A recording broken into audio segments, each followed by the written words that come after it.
Welcome back, listeners, to another episode of Susan LoPresti Wellness, Mind, Body, and Soul. This is the podcast where we explore the highs, the lows, and everything in between when it comes to a woman's life, her health, and all aspects of navigating the midlife landscape. I'm your host, Susan LoPresti, and today I'm very excited. I have a very special guest for us today. His name is Dr. Derek Alessi. And Dr. Alessi is a health and fitness expert with nearly 30 years of experience, helping people lose fat, reduce medications, and optimize their health, especially for adults over the age of 45. After transforming his own health as a teenager, he earned a doctorate in health and physical education and a master's in nutrition, dedicating his career to sustainable, science-backed wellness.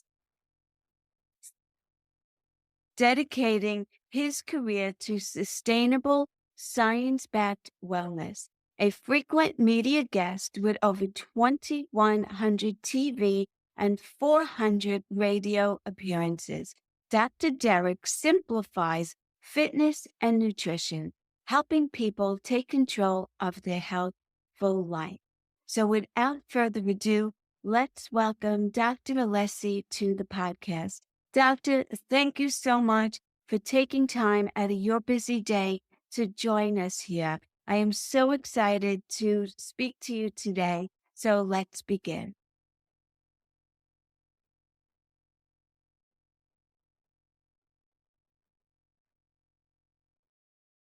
Dr. Alessi, thank you so much for being here with me today. Susan, thanks for having me. My pleasure. I was going through all of your website and your products, and the product that really grabbed me was the macadamia nut oil. So I wanted you to get into that. And how does it compare, or how is it better than the other healthy oils that are out there? It's an interesting story. So when it comes to the macadamia nut oil, I learned about it about 10 years ago from a guy named Tim Ferriss, who was very popular. And he wrote a book called The 4-Hour Body. And in the book, he was talking about what he called the new olive oil, Now, mind you, both sides of my family were from Italy. So of course I had a lot of olive oil in my background and I was compelled to learn more about it. And basically the way in which Tim sold the product to the audience, to his readers, was really three things. Number one is olive oil is a fantastic oil because it is high in omega-3 fats, which are super healthy for your cells, but it is not a fantastic cooking oil.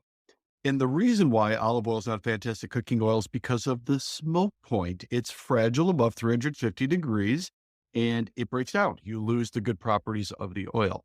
Whereas this macadamia nut oil was very high heat, stable over 515 degrees. So that was number one. Number two, it had even more omega-3 and omega-9 fatty acids, which are fantastic for your heart, for your vessel walls, for your brain, than even the mighty olive oil. And lastly, and what really sold me and a lot of our customers, is the fact that it's a rich, nutty, buttery taste, whereas olive oil by itself can be somewhat bitter. This tastes richer, nutty, buttery. So if you could remember years ago, cooking eggs, cooking vegetables, cooking meats in butter, but you wanted a healthy alternative, this gives you both. So it is so popular. And once people start using it, it becomes their new favorite cooking oil, hands down. Okay, that makes total sense. Yes. And so it's definitely a better alternative also to like an MCT oil or a coconut oil as well. MCT is also a fantastic oil, but it has completely different properties, and I would discourage you from cooking with MCT. We sell an MCT oil as well. In fact, we sell a fantastic one called high octane MCT oil, which is organic. It is excellent for getting people into ketosis, taking the sugar out of their liver so they're burning more fat. But the real power of MCT oil is it's good for the brain. Yeah. It prevents again dementia in a lot of studies, and also too increases cognitive function and cognitive speed, which is super important if you're like me and you're aging. Now, you wouldn't want to cook with it because the cooking temperature is somewhat low. It's only 276 degrees Fahrenheit. So that would be pretty low level cooking if you're going to use an MCT oil. And MCT oil does come from coconut oil, Yeah. if people don't know the difference between the two. So there is hands down so much more versatility in cooking with the macadamia nut oil. Now, to take one step further, this macadamia nut oil that we bring in from Australia has a property called cold processing put into it, which means the oil is extracted at super cold temperatures, which keeps those very fragile omega-3 and 9 particles intact. So they're very potent, delivering the benefits they're supposed to, as opposed to heating up the food in order to extract the oil. That could sometimes ruin it in the processing, in the high heat processing. So two awesome oils, two different applications. With the MCT oil, it's more popular to put it in a drink. You could put it in tea, you could put it in coffee, you could put it in a protein drink. And one little secret I'm going to tell you about MCT oil, Please. I even put it on my beard. I put it on my skin. It is fantastic. If you want really soft skin, if you want luxurious skin, if you want to feel as though you have baby skin, you want to use MCT oil on your skin. Yes, that's great. That's a great suggestion. The macadamian oil, so I understand the cooking benefits of it. How well is it if you're making a salad, let's say, so something cold? You could use it for that as well, and it still has that buttery taste to it?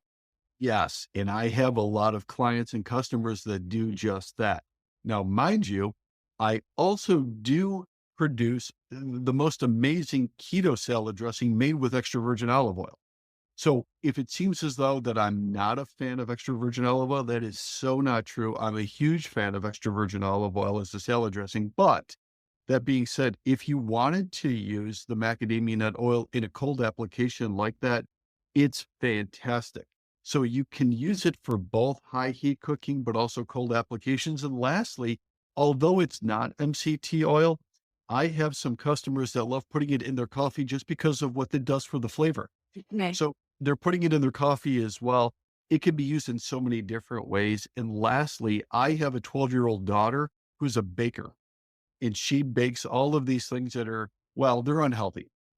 Her father, of course, being a nutritionist and an exercise scientist, can frown upon it, but she bakes with it and she uses it in place of that very toxic vegetable oil or seed oil that's high inflammatory. So you can bake with it as well, which is just absolutely amazing. So it's good in all of those different processes. Wow, that's excellent. Excellent. Now, do you, with your clients or your customers, do you also recommend, as far as the diet goes, the keto diet? Do you adhere to that? Or what's your philosophy on a different way of eating, a healthy way of eating, let's say? Yeah, and for distinction for people that may not know, for the past 30 years, I've been helping people in a private practice. As I mentioned before, I'm a nutritionist, I'm an exercise scientist, and we have a clinic in which we help people with everything of losing weight, dropping body fat, reducing or eliminating medications, and really living their best life. At the same time, Strength Genesis and strengthgenesis.com, that's my supplement company in which I try to produce the highest end food ingredients that people could use either as supplements or just as straight foods to help transform and improve their life. Now, when it comes to individual diets, I would have to put my hat back on of being in my clinic phase, and it all kind of depends upon the person. Where in general, I'm a fan of keeping insulin levels low. And one of the best ways to keep insulin levels low is getting rid of high glycemic or high sugar based carbohydrates. So I'm getting rid of sugar. I'm getting rid of grains and breads and crackers and potatoes and sugary things like that. So that would lend more to, you might think it could be keto, it could be Atkins, it could be carnivore, it could just be low carb. So I'm more inclined to do that without getting too over radical on clients because my patients are people that are 45 years and older. I'm not working with the 20-something-year-old set that's looking to look great at the beach or at a bodybuilding show. I'm working with people that want to be healthier. They do want to lose weight and look great, but they're not willing to do it at all costs. So I don't want to push the buttons of going pure keto, pure carnivore, pure Atkins. in many cases, that's just a little bit too much. Right. So you're not pushing that they be in ketosis. Like it's okay to have carbs, but just limited carbs, limited amount of carbs. Yeah, no, I think your diet can be pretty flexible. Yeah. Now, that being said, I think the basis of it has to be made up between proteins, fats, and low glycemic carbs, which would be vegetables, certain low glycemic fruits and nuts, things like that. If that's the basis of it, there's times in which you can add some things that would be higher glycemic. And think about maybe the worst possible scenario. You're eating ice cream, you're having sub sandwiches or bread or pizza, something very high glycemic cereal. I couldn't think of something even higher than the corn. There's a time and a place for it, but it can't be all the time, which many people, of course, fall into that pattern of having it too often because sugar is classified as a drug and it is addictive and it has a half-life of 5 days. So the more you have it, the more you're going to crave it, the more you're going to want it. And it's hard to break that cycle. So if you had it just 1 or 2 days in the week, as opposed to having a little bit every day, you're going to be much more successful. Now, to go back to what you just said about ketosis, sometimes we could eat things that would not be on a keto diet, but we could still get into ketosis if you're trying to drop fat, which of course sounds like music to everybody's ear. They want to drop fat, but they don't want to just eat pure keto all the time. The way around it is you could use a couple different strategies. Number one is having those high glycemic carbs, as I mentioned, no more than once per week. And if you did that, you would stay in ketosis. Number two, we just talked about it, MCT oil. MCT oil taken on a daily basis can help keep you in ketosis, even if your diet isn't pure keto. So I'd recommend 1 or 2 tablespoons. You could put it in a beverage. You could even just take it on the spoon if you want, and it will help promote ketosis. And lastly, as a lot of people know, you could use different levels of intermittent fasting also to give you ketosis without eating a pure keto diet. So there are different approaches and strategies to accomplish the fat loss without eating pure keto. Would you be concerned with someone who has higher cholesterol levels and taking MCT oils? Are you concerned about that at all? Now, it's an excellent question. And the answer is something simple that we would need to discuss over a 13-hour interview when it comes to cholesterol. So, a lot of your listeners may have been hearing a lot about cholesterol recently. And what I mean by recently is if you were to go back 15, 20, 25 years, everybody was pretty sure that high cholesterol levels were bad. All of the recommendations nutritionally were low fat, no fat. Yeah. All of the doctors wanted to give everybody a statin medication, which was predominantly Lipitor. In the last 10 years, you've been hearing the opposite. And that is something that has been researched a lot lately. And that is how come all of the other countries don't abide by low cholesterol and how come they're outliving us by 10 to 15 years? And it's a really interesting, and I don't mean to simplify this because it's a pretty big topic, but really low cholesterol is considerably more dangerous than high cholesterol when it comes to your life expectancy. So that is something that has to be taken into context. And with my patients in my clinic, the people that have the lowest cholesterol usually have the highest levels of obesity. The people that are the fittest and leanest, of course, have the highest cholesterol because they're burning fat. So when you're burning fat, your body's going to put more fat in your blood. That's what ketosis is. You're Yes. using ketones for energy. So your cholesterol levels are going to go up. And if your physician is not aware of it, they'll look at a total number and they'll get overly excited and worrisome, but you're really getting healthier. So once again, big topic, don't mean to try to oversimplify the whole Yeah. thing. There's a lot of factors that go into cholesterol. So typically with my clients, when their cholesterol levels are going up, it's because they're becoming healthier, less obese, less levels of heart disease, less levels of diabetes, less levels of depression, dementia, more energy, more strength. So it's something that we keep an eye on. Yes. So I was listening to a podcast not too long ago. I don't remember who it was, but they were talking about the ketogenic diet. And the guest on the show was talking about a client that he had that was suffering with depression and there were signs of dementia starting. And so they switched up his diet and they put him on a keto diet. And within a couple of weeks' time, his mental state improved tremendously because of the fat.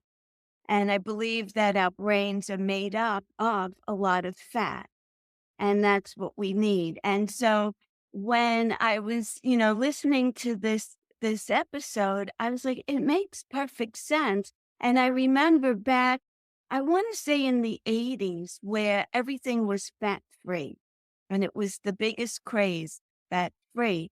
And as we got into the 90s and later than that, so many people were developing dementia, like people in my family. And I was like, why is this going on? Well, it's like so prominent and just so many people. And I feel like it really is an easy fix between diet, lifestyle, movement, keeping your brain active. And oils are really one of the best things that you could do for your brain and your body, I feel. So I was really intrigued. Yeah. Did you see any of your clients that were struggling with mental acuity that have improved based on this? Yeah, without question. In fact, I'm going to go back a little bit before the 1980s. I'm going to go back to the beginning of human evolution. Okay. It's 2.7 million years. That's even before the 1980s. When you go back to human evolution, we only had two sources of food. You could fish or hunt. That Right. was so our diet, we really developed on just really two things, proteins and fats. In those, that's why those two things are still essential. You must take in protein. In fact, even the word protein, it's a Greek word. In the direct translation means first importance. So protein is first importance. In dietary fat, as you just mentioned, the reason why it's essential is because 97% of the energy for the human brain comes from dietary fat. Now, we could get deeper into it and talk about what types of fats, and that's a big topic because all fats are not equal. But protein and fats are essential and necessary. So it's funny when people say, wow, I've started just eating proteins and fats, and all of these things are happening. I'm dropping body fat, I have more energy, the vessel walls in my body, my heart, I'm getting less calcium, less occlusion around my heart, less diabetes, blood sugar levels are dropping, mental acuity, everything that we're just mentioning, kidneys clear up, a lot of these great things. And they're like, wow, this is amazing that we invented this. Oh my goodness, we did not invent any of this. You could thank your caveman Yeah. ancestors for this whole thing because that was human food. That was nutrition. That's Yes. how we ate. And also, a lot of evidence pushes to the fact that we really only ate once every 8 to 11 days. Yeah. So there's your intermittent fasting. There's your proteins and fats. We've changed it with evolution. In the first evolution really was agriculture, which happened about 10 to 12,000 years ago, which is we started cultivating different types of grains. So that's when it started to change. And obviously right now it's nothing, it doesn't resemble anything close to that. So yes, when you increase proteins and dietary fats, you will see much more mental acuity. That's pretty quick. So sometimes people will say, hey, it's only been 2 weeks or 3 weeks. And I feel mental fog is gone. I feel clear, especially in the morning. So the brain fog has lifted. I feel sharper earlier. So a big test that I have clients do is when you wake up in the morning, try to notice how long it takes until you're mentally sharp and awake. If you used to struggle for a period of time, and it might have been half hour, 45 minutes, an hour, some people 2 hours, see if that starts decreasing. And people will start saying, it's like now 5 minutes, 2 minutes. I have some people that'll tell me within 30 to 60 seconds, I feel like I could almost do anything. So what they're noticing is that less of that brain fog first thing in the morning. They're not having the sugars and carbs, and they're increasing their good dietary fats. With that, I wanted to just touch on, so when someone starts on a keto diet and begins to eliminate a lot of the carbs, there's the keto flu that is part of the transition. So talk about that, and what are some ways, or do you just have to tough it out, or are there some things that you can do to make it less severe? Because I know you get headaches, body aches. Someone who's been eating a lot of carbs will really go through a detox, let's say. Yes, and that's exactly it. So for a long time, people thought, well, if I have more proteins and fats, I'm going to feel the effects of it until my body gets used to it. And it's really not the case. What you just said is really the case. See, we just mentioned earlier that carbs are made up of sugars, and sugar is considered and classified as a drug. Yes. Now, whenever you eliminate or reduce a drug, you're going to have side effects. So, Yes. one of the things that I like to teach is that sugar or carbs are like tobacco. Now, yes, you could develop a tolerance to it if you just keep having it for a long period of time, which is essentially what we do with carbs and sugars. Yeah. When you start reducing and eliminating it, your body says, wait a second, you used to give me these sugars, you used to give me these carbs. What happened? Hey, we had a deal. We're friends. Where's my carbs? Where are my crackers? Where are my pretzels? Right? So your body's looking for it. So you're feeling the effects of it. And if you don't give it to it like anything else, you go through withdrawal. In the withdrawal symptoms, a lot of people will say, well, I feel like I'm being sick or I have a cold, I have the flu. Yeah. They might develop headaches, they might develop body aches, they might feel temperature regulation issues, they might feel somewhat nauseous. So I have these flu-like symptoms. No, you have withdrawal symptoms from what you really shouldn't be having that you develop tolerance to, which is the drug of sugar. So that is the process you have to go through. Now, the good news about sugar is, once again, the half-life is only 5 days. Other drugs are considerably longer, and that's why it's harder to quit it. But with carbs, 5 days. So the maximum amount of time you're going to feel that is going to be 5 days. However, we found that most people, it's only 48 hours. So 85% of the strength of sugar is exhausted in the first 48 hours.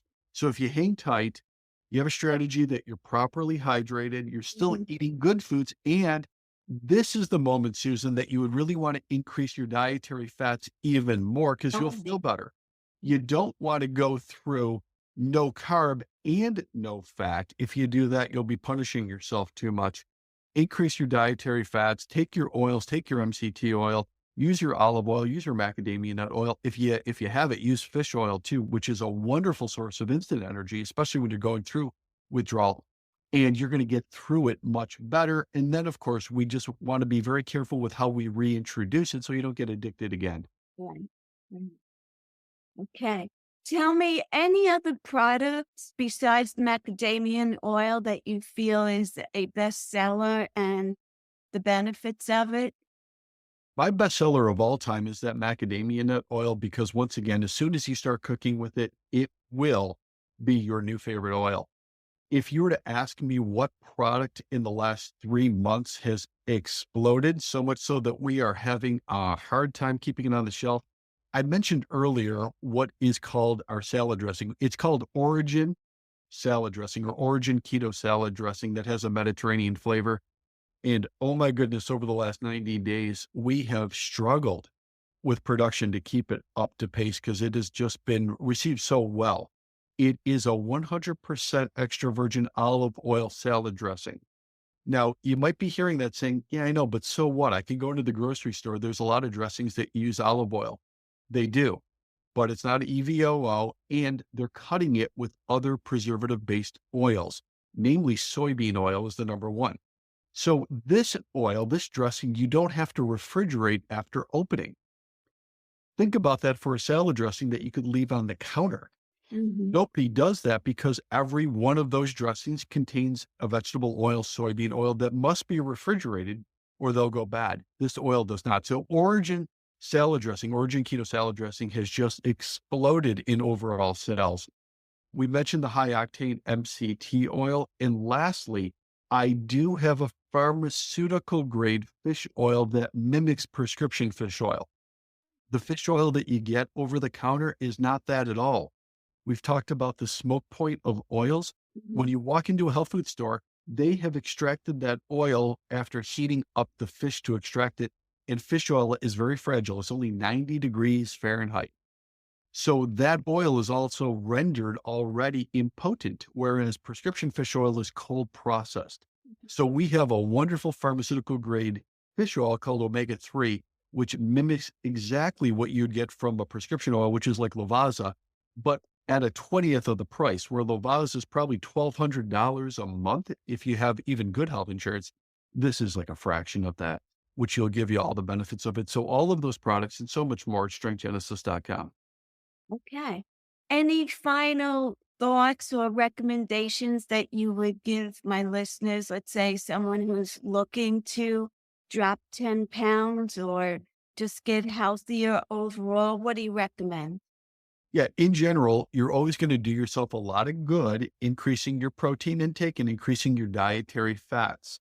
But we're always going to make sure that we're eating quality. So I'm a huge fan of quality foods in our body. So in terms of protein, we do have a grass-fed New Zealand protein, which is the top standards in the world for any protein. And also, we talked a lot about dietary fats. When you fuel your body properly, Susan, with these types of macronutrients, not only are you going to look better, you're going to drop that weight, but you're going to feel better and you're going to be healthier because you have a better energy supply. So you Mhm. could find all of those once again at strengthgenesis.com. Okay, great. Thank you.